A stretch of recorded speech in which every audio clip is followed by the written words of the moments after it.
भागलपुर के साकचक थाना क्षेत्र के भीकनपुर इस्लाम नगर में एक कचरा गोदाम में भीषण आग लगने की घटना से इलाके में हड़कंप मच गया है। आग लगने का कारण शॉर्ट सर्किट बताया जा रहा है। इस दौरान गोदाम में रखे ऑक्सीजन सिलेंडर में जोरदार धमाका हुआ, जिससे अफरा तफरी का माहौल बन गया। घटना के बाद फायर ब्रिगेड की गाड़ियां आग पर काबू पाने की कोशिश कर रही है। स्थानीय लोगों ने बताया कि गोदाम में भारी मात्रा में ऑक्सीजन सिलेंडर रखे गए थे, जिनमें धमाके के कारण आग ने विकराल रूप धारण कर लिया। आगजनी की इस घटना में लाखों रुपए के नुकसान की आशंका जताई जा रही है। गोदाम में रखे कचरे और सिलेंडरों की वजह से आग तेजी से फैल गई, जिससे आसपास के इलाके में भय का माहौल बन गया। फायर ऑफिसर नागेंद्र कुमार ने बताया, आग पर जल्द काबू पाने की पूरी कोशिश की जा रही है। वहीं स्थानीय लोगों ने आगजनी की घटना पर चिंता व्यक्त करते हुए गोदाम में सुरक्षा मानकों की कमी का आरोप लगाया है। सबसे सुबह में जो नमाज पढ़ने आए हैं तो यहाँ पर बार बार एक सप्ताह में जो है ये कौवा बैठता है यहाँ पर, और इसका स्पार्क होने से देखिए तार भी गिरा हुआ, 11,000 हुआ, बहुत ज्यादा आग लगा। उसके बाद की गई थी इस चीज को लेकर? नहीं, शिकायत नहीं किया गया है, लेकिन लगता है आज जो भयंकर आग लगा इसी के कारण लगता है, हमको लगता है आग बहुत भयंकर आग लगा था, ये शॉर्ट किया है। कितने पहला शॉट यही किया है? हमको लगता है सर 3 गाड़ी तो कम से कम 10 लाख की गाड़ी होगी, और लगभग कम से कम 10 लाख का अंदर का नुकसान हुआ होगा। 15-20 लाख? हाँ सर, एकदम 100%। पूरा तफरी का माहौल दिखा जा रहा था, यहाँ पर भीड़ बहुत। ये तो समझिए सर कि अगर ये दमकल नहीं आता तो कितने का घर ये जल जाता है यहाँ पर सर। इनफैक्ट ये है कि देखिए, ये तो अभी जैसा सुनने को आ रहा है, और मैं अभी स्पॉट पर आया हूँ तो मैं वेरीफाई कर रहा हूँ, तो ऐसे लग रहा है कि शॉर्ट सर्किट का मैटर। लेकिन इनफैक्ट अब इंक्वायरी करने के बाद, ये डीपली जानकारी देने के बाद ही ये फैक्ट सामने आएगा। लेकिन अभी एट प्रेजेंट यही पोजीशन है कि लोगों का कहना है कि सब शॉर्ट सर्किट जो तार गिरा है इसी का कॉज ऑफ एक्शन इसी का है। किस चीज में आग लगी है? वो गोडाउन था वहाँ पर, उसी से वहीं से कनेक्टेड स्टार्ट हुआ है आग, गोडाउन से। हाँ, सिलेंडर वगैरह अंदर तो अब क्या क्या मैटर, तो वो मटेरियल था तो हम नहीं कह सकते हैं, लेकिन बाहर से देखने को यही मिल रहा है।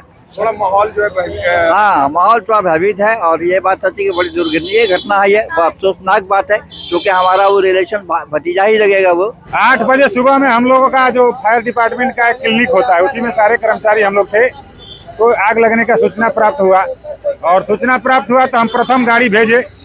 जो प्रथम गाड़ी आई तो बोली कि काफी बड़ा आग है, तो मेरे पास जितनी भी गाड़ियां थी, 6 बड़ी और 4 छोटी, सभी गाड़ी को और सभी कर्मी को हम वहाँ यहाँ के लिए भेज दिए। आने के बाद यहाँ देखे कि काफी आग बड़ा थी, आप लोग भी देखे हैं, और सारे कर्मचारी काफी परिश्रम करके आग को बुझाए, और स्थानीय लोगों का भी, आप मीडिया भाई का और जिला प्रशासन का भी काफी इसमें सहयोग रहा। इसके लिए सभी को धन्यवाद। क्षति का क्या अनुमान है? कितने का क्षति तो प्रथम दृष्टया 5-6 लाख रुपया की क्षति लग रहा है, लेकिन गाड़ी भी जला है, तो बाकी तो बताएंगे तो आंकड़ा बढ़ भी सकता है। किस जगह पे आग लगी सर? क्या था वो जगह? ये शॉर्ट सर्किट से पहले चूंकि कुछ कबाड़ी था, तो यहाँ कुछ कूड़ादान भी रहता है, शॉर्ट सर्किट किया, कहीं कमजोर वायर पॉइंट होगा, वहाँ से स्पार्क करके आग पकड़ लिया। नियंत्रण में है स्थिति सर? आग तो नियंत्रण में है, थोड़ा सा धुआं निकल रहा है, उसको हम लोग पूर्ण नियंत्रण कर लेंगे। भागलपुर के लोदीपुर थाना क्षेत्र के जिच्छो चौक में सूद के पैसे को लेकर 2 पक्षों के बीच विवाद ने हिंसक रूप ले लिया। यह घटना ई रिक्शा चालक वीरन यादव और उमंग यादव के बीच हुई कहासुनी से शुरू हुई, जो बाद में मारपीट में बदल गई। इस घटना में वीरन यादव के पुत्र पारो यादव गंभीर रूप से घायल हो गए। जानकारी के अनुसार वीरन यादव के परिवार ने 1 साल पहले उमंग यादव से 60,000 रुपए ब्याज पर उधार लिए थे।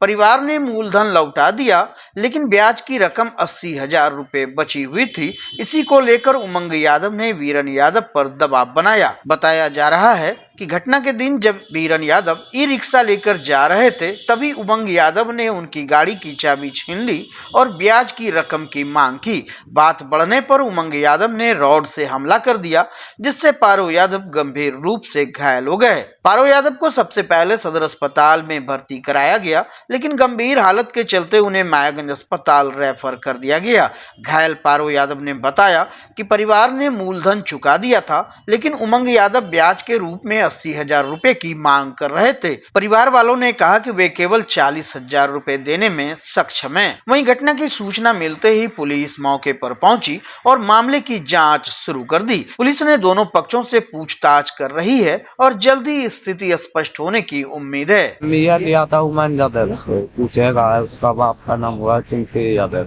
चेक तो सूद पे पैसा लगाता है, सूद पे लगाता है, सब पे लगाता है, उसका करा भाई पैसा आने की पूरे दे दिया, वो सूद मांगता है। अच्छा वो आज क्या था जो मार वही जा रहा था पप्पा कमाने के लिए, छोटा का चाबी छीन लिया जबरदस्ती। ठीक है, सुन लिया भाई, हमको फोन किया तो हम बिहार में थे, हम आए तो इतने देर में वो भीड़ गया। क्या क्या मारा? मारा है वही अस्कल लिया था पाइप से। क्या नाम है उसका? उमन यादव। रैट से मारा है पाइप से। क्या नाम है तुम्हारा? क्या नाम? मेरा नाम पारक कुमार यादव हुआ। पिताजी का? वीरेन यादव। घर कहाँ पड़ता है? बिशनपुर जी। भागलपुर के सबौर थाना क्षेत्र के छोटी इब्राहिमपुर में कपड़ा पसारने को लेकर दो पक्षों के बीच विवाद हिंसक रूप ले लिया। घटना में दोनों पक्ष के बीच ईंट पत्थर चलने से महिला समेत कुल 15 लोग घायल हो गए, जिनमें से 3 की हालत गंभीर बताई जा रही है। घटना को लेकर बताया जा रहा है कि मिथिलेश कुमार द्वारा पसारे गए कपड़े हवा के कारण दूसरे पक्ष के शिवशंकर मंडल के घर में गिर गए। इस मामूली बात को लेकर शिवशंकर और उनके परिवार के सदस्यों ने गाली गलौज शुरू कर दी। विवाद बढ़ते बढ़ते दोनों पक्षों ने एक दूसरे पर ईंट पत्थर बरसाना शुरू कर दिया। घटना के बाद घायलों को सदर अस्पताल लाया गया, जहां से 3 गंभीर घायलों को मायागंज अस्पताल रेफर कर दिया गया। घायल पक्ष ने डायल 112 पर कॉल कर पुलिस को घटना की जानकारी दी, जिसके बाद पुलिस मौके पर पहुंची और दोनों पक्षों को समझाकर मामला शांत करवाया। हालांकि शाम को शिवशंकर मंडल, मिंटू कुमार, बांके बिहारी, प्रेमलाल सिंह, लालू कुमार समेत 10 लोगों ने लाठी डंडे, लोहे की रॉड और पिस्तौल के बट से हमला कर दिया। घटना को लेकर सबौर थाना प्रभारी विवेक कुमार जायसवाल ने बताया कि विवाद कपड़े पसारने और पानी बहाने को लेकर हुआ था। पुलिस ने 2 बार मौके पर पहुंचकर स्थिति को नियंत्रण में किया। फिलहाल मामले की जांच जारी है और आवेदन मिलने के बाद कानूनी कार्रवाई की जाएगी। अरे हम घर में था, चाय बना के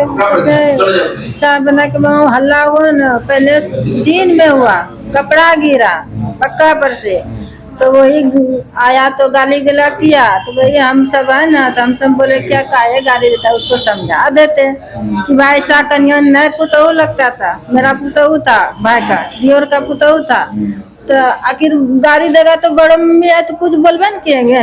तो वही बड़ा पा हम बोले कि काहे गाड़ी देता है, से उसको बोलो कि समझा दो कि वहाँ गिर गया भंसिया, ईटो इटारो चौपला ले मार्बल वाला टुकड़ा गिर गया उधर उकरा उधर, कि समझा दे। तो खूब घर चुके गाड़ी दिया कि यही गाड़ी दिया,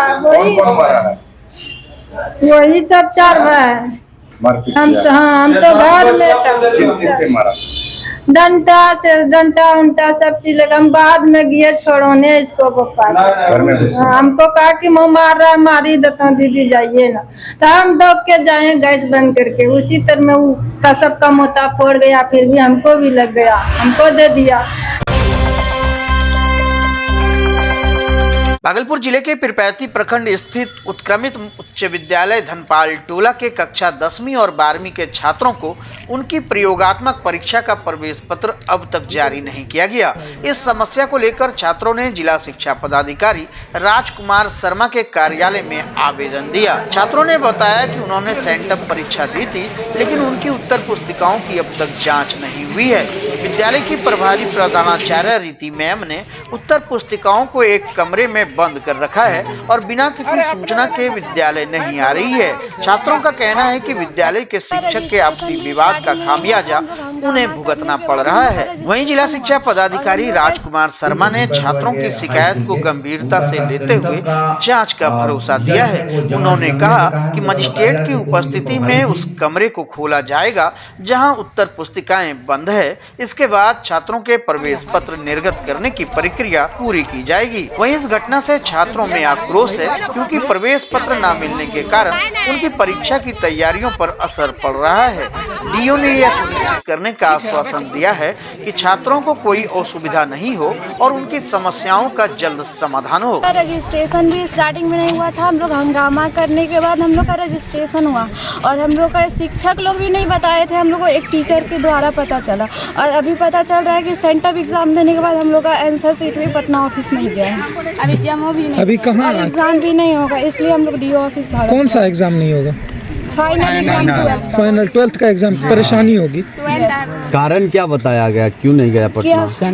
टीचर लोग की लड़ाई के कारण है कि हम लोग का क्वेश्चन और आंसर नहीं जा पाया।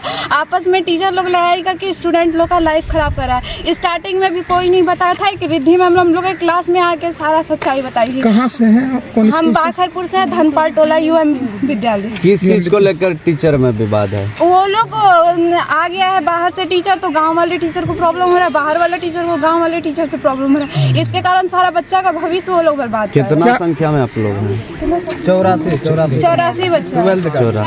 डीओ सर क्या बोले? डीओ सर बोले जमा हो जाएगा। हाई स्कूल के उनका सब सेंटर का रिजल्ट है वो जमा किया नहीं सका है। जैसा बताया जाए कि पूर्व जो प्रभारी थी वो छुट्टी में चली गई, लंबी छुट्टी में है, तो अभी डीपीओ माधव शिक्षा को उनको जांच करके तुरंत प्रतिवेदन किया जाए ताकि अगर जो प्रभारी चली गई लॉस है तो नियमानुसार एडीओ साहब के स्तर से मजिस्ट्रेट बहाल करके फॉर्म की इन्वेंट्री बनवाते हुए प्रभार अभियान करवा देगा आज से कल। भागलपुर में मौसम ने अचानक करवट ली है। देर रात हल्की बूंदाबूंदी के बाद सुबह घना कोहरा छा गया, जिससे दृश्यता बेहद कम हो गई।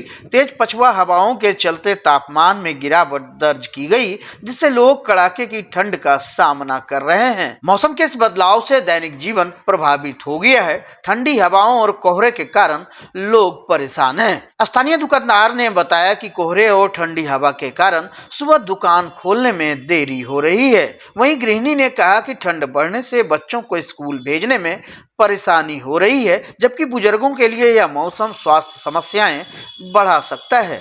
दरअसल मौसम विभाग ने पहले ही चेतावनी जारी की थी कि पछुआ हवाओं के कारण ठंड में इजाफा होगा।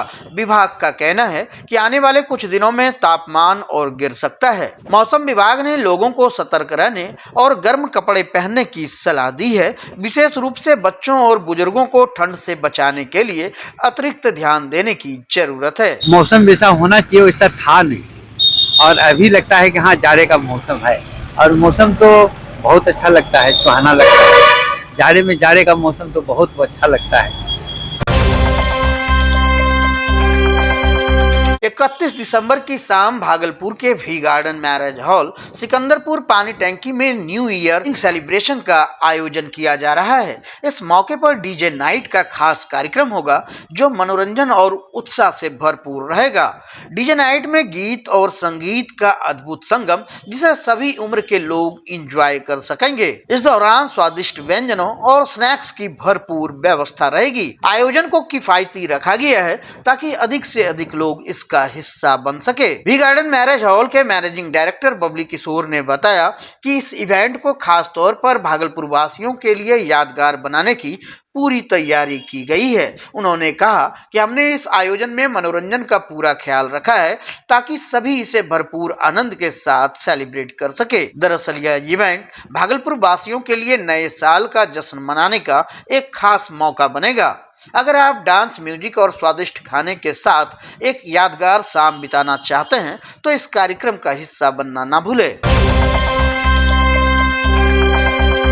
भागलपुर नगर निगम के पार्षद सभागार में संजय सिन्हा के नेतृत्व में एक बैठक आयोजित की गई, जिसमें पार्षद संघ चुनाव संपन्न हुआ। यह चुनाव पार्षदों की सुरक्षा और शहर के विकास को ध्यान में रखते हुए आयोजित किया गया। बैठक में शहर के सभी 51 वार्डों के पार्षद उपस्थित थे। इस दौरान पार्षद संघ चुनाव में अनिल पासवान को अध्यक्ष, अश्वनी कुमार जोशी और जाबिर अंसारी को उपाध्यक्ष, सांडिल्य नंदिकेश को महासचिव, पंकज गुप्ता और निरूपा कुमारी को सचिव, नुसरत को कोषाध्यक्ष और अमृता राज एवं गोविंद बनर्जी को प्रवक्ता सह मीडिया प्रभारी मनोनीत किया गया है। चुनाव का आयोजन नॉमिनेशन के माध्यम से किया गया, जिससे सभी पार्षदों ने ताली बजाकर समर्थन दिया। अस्थायी समिति के रंजीत मंडल ने पार्षदों की सुरक्षा, शहर की स्वच्छता और विकास को प्राथमिकता देने की बात कही। उन्होंने 5 मुख्य बिंदुओं पर चर्चा की, जिसमें अधिकारियों और पार्षदों के बीच समन्वय स्थापित करना और शहर के विकास की योजनाओं को गति देना शामिल था। वहीं नवनिर्वाचित अध्यक्ष अनिल पासवान ने कहा कि मैं अपने कर्तव्य का निष्ठा और ईमानदारी से पालन करूंगा